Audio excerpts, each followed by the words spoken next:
গ্রামের শেষ প্রান্তে পুরনো জংধরা গেটটা পেরোতেই তারেক প্রথমবার অনুভব করল এক অন্যরকম শীতলতা।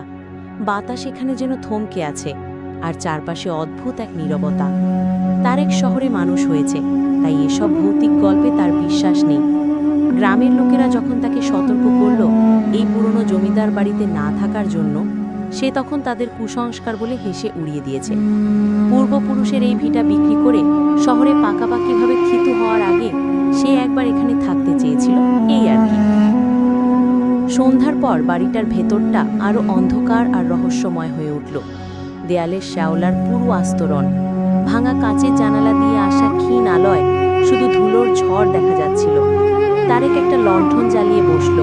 মোবাইল ফোনে নেটওয়ার্ক নেই, বাইরে ঝিঁঝি পোকার একটানা ডাক আর ভেতরের থমথমে নীরবতা, এই দুইয়ের মধ্যে অদ্ভুত এক লড়াই চলছিল।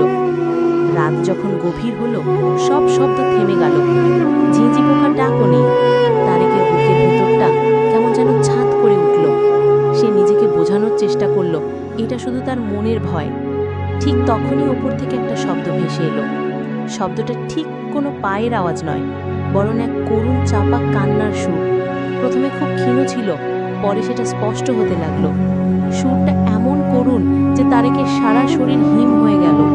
তারেক লণ্ঠনটা হাতে নিয়ে উঠে দাঁড়ালো। মনের ভেতর থেকে একটা কৌতূহল তাকে টেনে নিয়ে যাচ্ছিল ওপরের দিকে। ধীরে ধীরে সে সিঁড়ি বেয়ে ওপরে উঠল। কান্নার শব্দটা আসছে পশ্চিম দিকের ঘরটা থেকে, যে ঘরটা নাকি বাড়ির সবচেয়ে রহস্যময় জায়গা। দরজাটা ভেজানো ছিল,